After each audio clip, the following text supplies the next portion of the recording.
No todos aquellos que viajan sin rumbo están perdidos, enseñan sus historias J.R.R. Tolkien. Pero si sientes que es tu caso, te doy la bienvenida a este espacio que va de poesía, cuentos y novelas en un 100%. Cada semana, una nueva emisión dedicada a mujeres y hombres de la literatura, en un viaje de 10 episodios imperdibles. Soy Esteban Poblete, y este es mi podcast, Aquí me libro.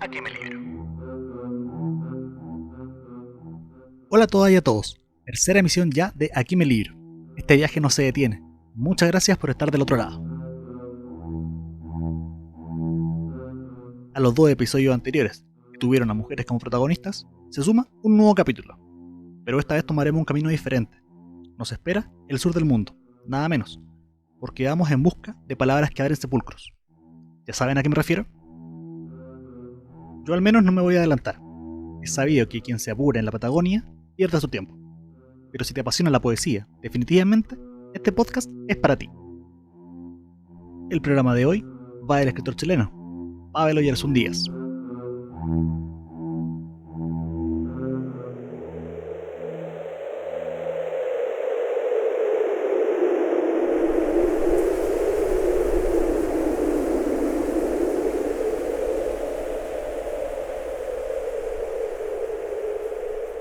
Nacido en 1963 en Punta Arenas, desde temprano exhibió condiciones propias de la literatura, con una vocación literaria que también compartiría con la docencia. Y es que la lección de hoy viene en palabras de un profesor magallánico, uno profundamente enraizado. Su voz nos evoca de manera permanente un clima frío, impetuoso.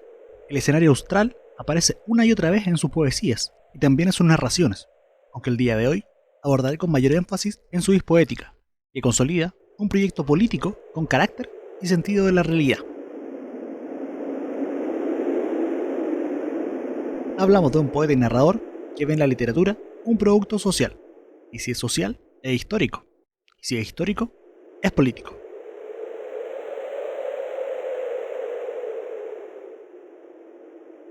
Esa afirmación, hecha por el propio autor, la plasma en su obra.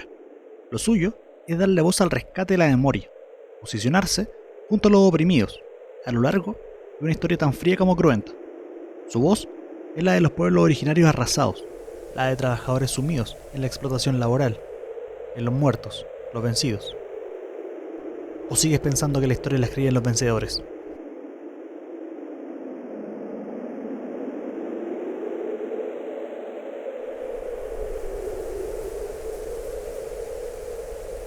Escuchas, aquí me libro. Pavel Oyarzún Díaz ha sido reconocido tanto a nivel nacional como en el extranjero, pero probablemente destacan en 2002 el Premio Municipal de Literatura de Punta Arenas y el Premio Mejores Obras Inéditas del Consejo del Libro y la Lectura en 2005, como grandes aportes a la visibilización de la historia local. Y en un país tan centralista como el nuestro, donde las regiones toman un segundo orden de relevancia, lugares tan extremos como la zona austral nos parecen aún más lejanos. Revertir esa tendencia pasa por escuchar esas voces, por leer esos versos, y en eso el poeta de hoy ha sido fundamental. Las víctimas del genocidio Selknam tras la colonización de Tierra del Fuego, o los caídos en las luchas del movimiento obrero magallánico, recobran la vida y hablan por medio de un poeta local que se manifiesta por ellos. Sus palabras abren sepulcros. Y digo esto no por azar. Así es el título de la antología que recomiendo con el mayor de los énfasis. No puede dejar de leer el material publicado por Nadar Ediciones, concretamente Contracorriente, que aumentó su colección de poesía y en 2015 nos trajo un libro que en palabras de la editorial viene a ser una contemplación del tiempo, dándoles vida a aquellos cuya voz no está escrita en la historia, incluyendo entre otros La Cacería de 1988, La Jauría Desquiciada de 1993 y uno que es personalmente mi favorito, como Patagonia, La Memoria y el Viento, de 1999. Continuemos ahora con sus poemas. Escuchas, Cazadores de Indios, contenido en La Cacería. La vida siempre está en la mira y le rompe un tiro. La muerte es un círculo nocturno que se aleja de su centro. La lluvia quiebra el silencio. Un dedo que jala el gatillo quiebra la lluvia, y en los hombres que contiene el agua. Dentro de una herida de bala, hay un grito inmóvil. Los cazadores nunca vieron a Cristo entre los muertos. Los cazadores aseguraban que en el paraíso aún vivía el Todopoderoso que los redime.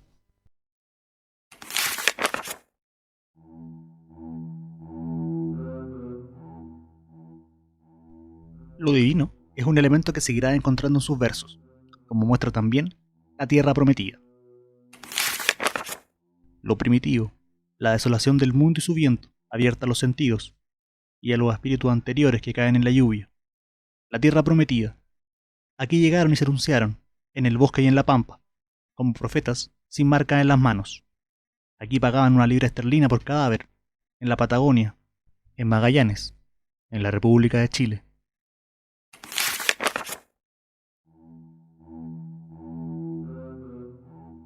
¿Qué pasó al fin del mundo? En la cacería, Pavel Oyerson Díaz realizó una declaración de intenciones respecto de su carrera literaria. Cuenta que eligió ese territorio como género literario, y desde allí comenzó a contar por medio de versos y posteriormente en prosa lo que ocurrió en la zona, todo aquello que las verdades oficiales por mucho tiempo ocultaron, y los horrores que incluso hoy pasan inadvertidos por gran parte del país. Su pasión por la historia lo llevó a conocer tempranamente la lucha del movimiento obrero de Magallanes y el genocidio que sufrieron los pueblos originarios. Les hablo de otro tiempo, pero del mismo Chile, en las últimas décadas del siglo XIX, y en la vorágine que significó el descubrimiento de oro. La violencia hacia el pueblo Selknam se dejó sentir con fiereza. Se hizo común el arribo de bandas de mercenarios que masacraron a los nativos.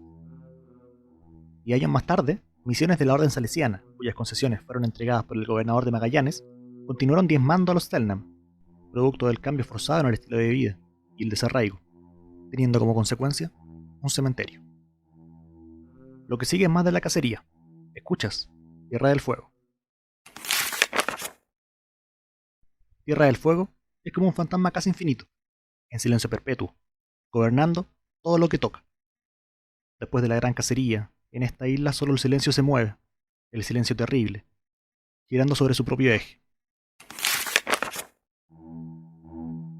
A propósito, uno de los personajes infames que es parte de esta historia fue Julius Popper, rumano, que antes de los 30 años había llegado a Argentina, movido por el descubrimiento de oro en el extremo sur. Registro de su barbarie puede ser encontrado en fotografías, donde es posible constatar a los mercenarios y los cadáveres Selknam. Su muerte, años más tarde, nunca quedó del todo clara, pero tampoco es un elemento que sea importante ahora. Demos término a la cacería, con el último de sus poemas. Te hablo de la dimensión perdida de la Patagonia. Antes de la República y del himno nacional, antes de los decretos y de la constitución política, antes de los colonizadores del sur de Chile y los primeros gringos, que llegaron aquí como la tierra prometida, antes de la iglesia y las imágenes del cuerpo torturado de Cristo y del gesto de dolor póstumo en su rostro, antes de la libra esterlina, el idioma inglés y del castellano, antes de los estudios topográficos y de los buscadores de oro, antes de la propiedad privada y la plusvalía, antes de la desolación y las epidemias, antes de los cazadores de indios y de la invención del odio, antes de la división de la tierra y la plenitud del olvido, antes. La Patagonia era la patria, la creación pura, que surgía desde el amor y el instinto de los pueblos que la habitaban y vivían, en un estadio anterior a la esclavitud, que honraban a sus dioses todos los días, como santos, y no creían en la existencia real de la muerte. Antes de este mundo, la mirada humana no tenía término. Su existencia tenía la dimensión de los misterios.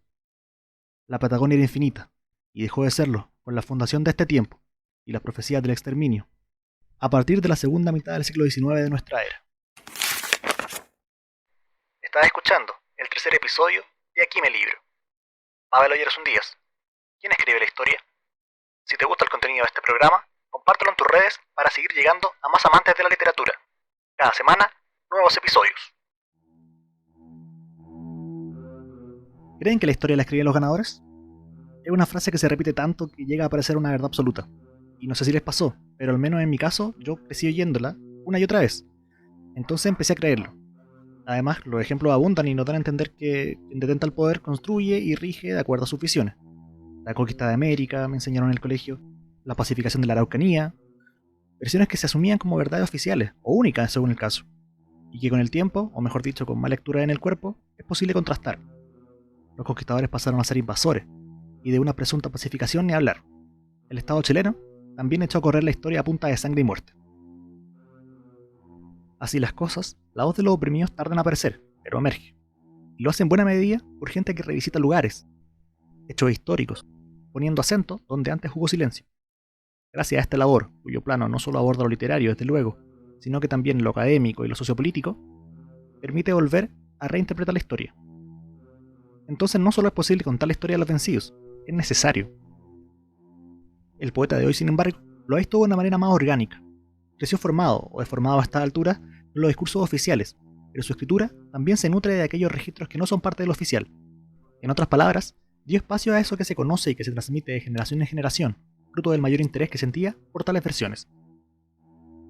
Fue así como llegó a profundizar su conocimiento, también sobre la Federación Obrera de Magallanes y de Santa Cruz, organización obrera que destaca, a diferencia de otra en el Chile de aquel tiempo, por su resistencia armada a la represión. La lucha fue parte del grupo anarcosindicalista y en tal condición sufrió masacres en sus dependencias y también fusilamientos.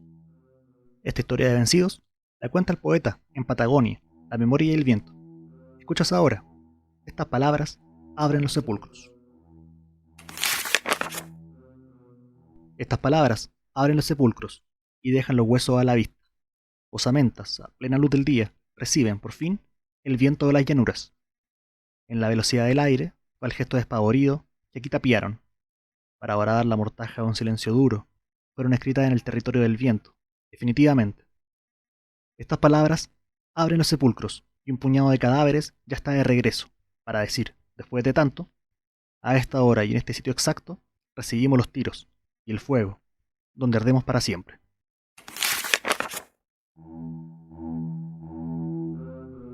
¿Y a qué se debió esa matanza?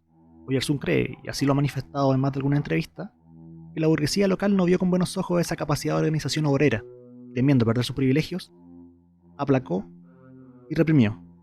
Y el elevado nivel de la federación se explica por el tiempo y el lugar donde nos encontramos. Cabe recordar que en aquellos años, todos los barcos provenientes, o la mayoría de los barcos provenientes de Europa, que desembarcaban en este lado del continente, lo hacían en el estrecho de Magallanes, y con ello, el flujo de pasajeros aumentó, y fue de la más diversa índole, entre los que se contaban los de ideas anarquistas. Hombres y mujeres que por medio de la organización soñaron en grande, y eso en un ambiente como el nuestro es sinónimo de miedo, y ese miedo se responde con violencia. Escuchas ahora La Patagonia Rebelde. Los obreros quisieron alcanzar el sol con las manos, y el sol está a 150 millones de kilómetros de la Patagonia aproximadamente.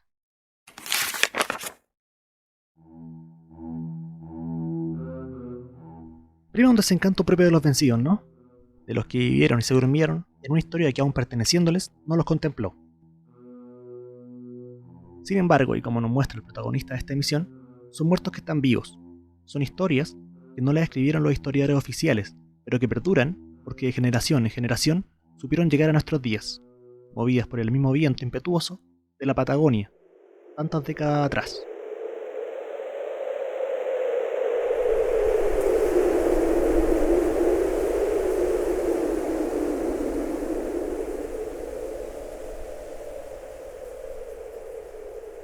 Si te gustó este podcast, te pido un favor. Ayúdame a llegar a más personas.